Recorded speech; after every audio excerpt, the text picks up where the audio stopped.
이 인물이 궁금했다. 제98회 느헤미야 19. 이스라엘 백성들이 운 이유. 수문 앞 광장에 일제히 모인 이스라엘 백성들에게 에스라가 율법책을 읽어주는 장면은 군대에서 유격대 교관과 조교들이 공포 분위기를 조성하며 병사들을 훈련하는 모습과 유사합니다. 이런 공포 분위기를 엿볼 수 있는 또 하나의 내용이 느헤미야 8장 7절.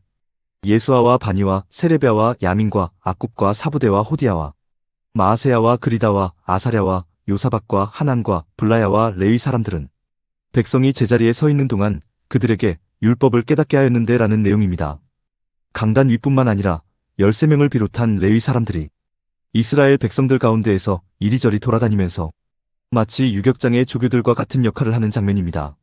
7절 후반부 백성이 제자리에 서 있는 동안 그들에게 율법을 깨닫게 하였는데 라는 기록.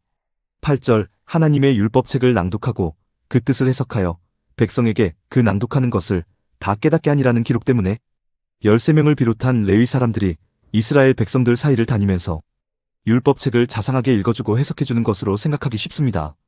율법을 이해하지 못하는 사람들에게 두세 번 설명해주면서 그 의미를 다 깨닫게 해준 것처럼 생각하기가 쉽습니다. 그런 생각은 다 오해입니다. 여쭈어 보겠습니다. 이스라엘 백성들 가운데 이리저리 돌아다니면서 가르치고 있는 것으로 묘사되는 13명과 레위 사람들이 율법의 의미를 온전히 알까요? 모를까요? 모릅니다. 그들이 율법을 해석하여 백성들이 다 깨달을 수 있도록 해줄 수 있는 능력이 있을까요? 없을까요? 없습니다. 아브라함 이래 이스라엘은 언제나 하나님을 부인했고 모세 이래 이스라엘은 언제나 하나님의 율법을 무시했습니다. 따라서 이스라엘 사람들 가운데 율법을 온전히 이해할 수 있고 온전히 가르칠 수 있는 사람은 원천적으로 존재할 수 없습니다. 그 증거가 되는 내용이 성경에도 기록되어 있습니다. 그 내용이 느헤미야 8장 13절. 그 이튿날 뭇백성의 족장들과 제사장들과 레위 사람들이 율법의 말씀을 밝히 알고자 하여 학사 에스라에게 모여서라는 내용입니다. 밝히 알고자 하여라고 기록되어 있습니다. 즉 지금은 밝히 알지 못하고 있다는 뜻입니다. 밝히 알지 못하는 사람들이 어떻게 남을 가르칠 수 있고 어떻게 남을 깨닫게 할 수 있습니까? 그럴 수는 없습니다. 솔직히 학사 에스라조차도 율법을 온전히 알지 못합니다. 즉 그들에게 율법을 깨닫게 하였는데 라는 표현과 그 낭독하는 것을 다 깨닫게 하니라는 표현은 결코 성립될 수 없는 표현입니다. 만약 이들이 정말로 이스라엘 백성들을 다 깨닫게 했다면 이들은 정말로 놀라운 능력을 지닌 사람들입니다. 예수님보다도 훨씬 더 뛰어나고 훨씬 더 탁월한 사람들입니다. 왜냐하면 예수님도 사람들을 깨닫게 하지 못했기 때문입니다. 마태복음 5장에서 7장에 예수님께서 직접 사람들을 가르치시는 장면이 있습니다. 예수님께서 가르침을 마치자 사람들이 보인 반응이 어떤 반응이었습니까? 마태복음 7장 28절로 29절. 예수께서 이 말씀을 마치심에 무리들이 그의 가르치심에 놀라니 이는 그 가르치시는 것이 권위 있는 자와 같고 그들의 서기관들과 같지 아니함일러라라고 기록하고 있습니다. 사람들의 반응은 그냥 놀랐을 뿐입니다. 왜 놀랐습니까? 그 이유는 예수님께서 가르치신 내용이 지금까지 그들이 배워서 알고 있는 것과 같지 않았기 때문입니다. 달라서 놀란 것, 그것이 전부였습니다. 즉 예수님의 말씀의 의미를 깨닫지는 못했던 것입니다. 그런데 오늘 내용에서는 다 깨닫게 하니라고 느헤미야가 기록하고 있습니다. 어떻게 이런 일이 일어날 수 있습니까? 일어날 수 없습니다. 7절과 8절의 내용을 바르게 이해하기 위해서는 지금 느헤미야가 실제 상황과 다르게 글을 기록하고 있다는 사실을 이해해야 합니다. 이미 살펴본 바와 같이 이스라엘 백성들은 강제로 끌려 나온 것인데도 마치 자발적으로 모인 것처럼 느헤미야가 기록하고 있었고 백성들은 모세의 율법책에 대해 알지도 못하는데 마치 그들이 율법책을 청한 것처럼 느헤미야가 기록하고 있었습니다. 또 백성들은 알아듣지도 못하는 사람들인데 알아들을 만한 모든 사람이라고 느헤미야가 기록하고 있었고 전혀 집중하지 못하는데 뭇백성이 귀를 기울였다고 느헤미야가 기록하고 있었습니다. 느헤미야가 자서전적 회고록이기 때문에 느헤미야가 사실을 그대로 기술하는 것이 아니라 사실을 아름답게 포장하고 아름답게 미화해서 즉 사실을 왜곡해서 글을 기록하고 있다는 사실을 꼭 기억해야 합니다. 오늘 내용도 마찬가지입니다.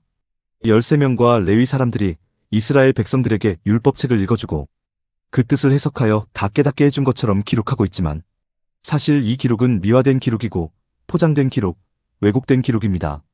더구나 13명과 레위 사람들은 율법에 대해 온전히 알지 못하는 사람들이었기에 율법을 해석하고 율법을 깨닫게 해주는 것은 불가능한 일입니다. 그렇다면 느헤미야가 기록하고 있는 내용의 본질은 무엇일까요? 13명과 레위 사람들이 이스라엘 백성들에게 가르친 것은 무엇이고 도대체 무엇을 깨닫게 해준 것일까요? 실제로 13명과 레위 사람들이 가르치고 깨닫게 한 것은 율법의 내용이 아니라 형식입니다. 하나님에 관한 내용이 아니라 하나님을 경배하는 형식입니다. 그 힌트가 되는 내용이 7절 후반부 백성이 제자리에 서 있는 동안입니다. 6절에 따르면 에스라가 위대하신 하나님을 송축할 때 백성들은 어떻게 해야 합니까? 모든 백성은 손을 들고 아멘, 아멘하고 응답해야 합니다. 모든 백성은 몸을 굽혀 얼굴을 땅에 대고 여호와께 경배해야 합니다. 그런데 이렇게 하지 않고 제자리에 그냥 서 있는 사람들이 많이 있습니다. 하기는 하는데 자세가 전혀 나오지 않는 사람들이 많이 있습니다. 하기는 하는데 꼭 한 박자 느리게 따라하는 사람들이 많이 있습니다. 13명과 레위 사람들은 이런 사람들에게 다가가서 손을 드는 방법, 아멘, 아멘하며 응답하는 방법을 가르치는 것입니다. 몸을 굽히는 방법, 얼굴을 땅에 대는 방법을 가르치는 것입니다.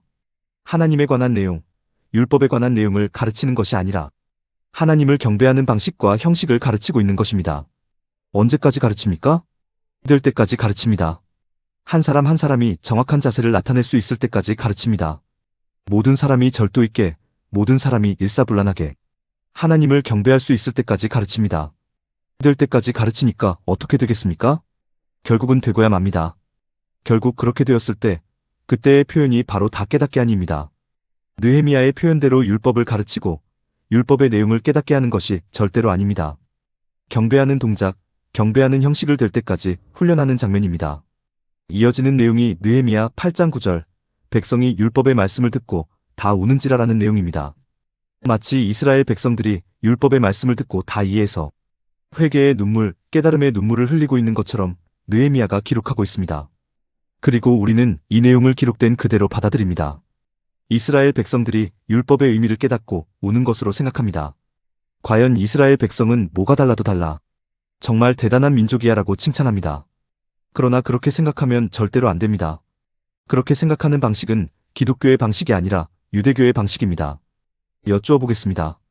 예수님께서 오셔서 십자가를 지시기 이전까지 사람들이 흘린 눈물 중에서 진정한 회개의 눈물이 있었습니까? 없었습니까? 없었습니다. 죄의 길을 떠나 하나님께로 돌아서는 진정한 반성의 눈물, 진정한 뉘우침의 눈물, 진정한 깨달음의 눈물이 있었습니까? 없었습니까? 없었습니다. 자신이 하나님을 떠난 것도 모르는데, 자신이 죄인인지도 모르는데, 자신이 하나님에 대해 죽은 존재라는 사실도 모르는데, 어떻게 하나님께로 돌아서는 회개의 눈물, 깨달음의 눈물을 흘릴 수 있겠습니까? 결코 흘릴 수 없습니다. 밧세바를 통해 낳은 아이가 죽었을 때 다윗이 흘린 눈물도, 예수님께서 십자가형 판결을 받았을 때 베드로가 통곡하며 흘린 눈물도 회개의 눈물, 깨달음의 눈물이 아니었습니다. 그렇다면 이스라엘 백성들이 운 이유는 무엇일까요? 이스라엘 백성들이 흘린 눈물의 의미는 무엇일까요? 그 이유, 그 의미는 아주 간단합니다. 이들이 운 까닭은 너무나 힘들어서입니다. 또 너무나 창피해서입니다. 너무나 힘들고 너무나 창피해서 운 것인데 마치 이들이 율법을 듣고 회개하고 깨달아서 운 것처럼 느헤미야가 사실을 왜곡해서 기록한 것에 지나지 않습니다. 지금 이스라엘 백성들은 새벽부터 정오까지 훈련받는 중입니다. 에스라가 율법책을 펴면 일제히 일어나는 훈련. 에스라가 하나님을 송축하면 일제히 손을 들고 아멘 아멘이라고 응답하고 몸을 굽혀 얼굴을 땅에 대는 훈련을 받는 중입니다. 그러니 얼마나 힘이 들겠습니까? 얼마나 팔이 아프고 얼마나 무릎이 아프고 얼마나 허리가 아프겠습니까? 이스라엘 백성들은 힘이 들어서 우는 것입니다. 또 강단에 서 있는 13사람과 이스라엘 백성 중에 이리저리 돌아다니는 13사람과 레위 사람들이 잘못하는 사람들을 따로 불러내서 온갖 무안을 줍니다. 온갖 망신을 줍니다. 그 동작도 제대로 따라하지 못하느냐면서 온갖 모욕을 주고 별도의 훈련을 시킵니다. 이렇게 하니 창피함에 울 수밖에 없는 것입니다. 그렇습니다. 이스라엘 백성들은 너무나 힘들고 너무나 창피해서 우는 것입니다. 회개해서 율법을 이해해서 흘리는 눈물이 절대로 아닙니다. 억지로 동원된 이스라엘 백성들이 느헤미야의 강압적 교육 방식에 마침내 울음을 터뜨렸습니다. 그럼 어떤 내용이 이어지겠습니까? 느헤미야가 울음을 달래주는 내용이 이어집니다. 지금까지 채찍을 주었다면 이제부터는 당근을 주는 내용이 등장합니다. 느헤미야가 이스라엘 백성들에게 과연 어떤 당근을 주는지 다음 영상에서 살펴보도록 하겠습니다. 오늘 내용에 공감이 되었다면 구독과 좋아요, 알림 설정 부탁드립니다. 하나님의 말씀을 바르게 전하는데 큰 도움이 될 것입니다. 평등하고 공정하며 정의롭고 행복한 세상을 이루는데 큰 도움이 될 것입니다.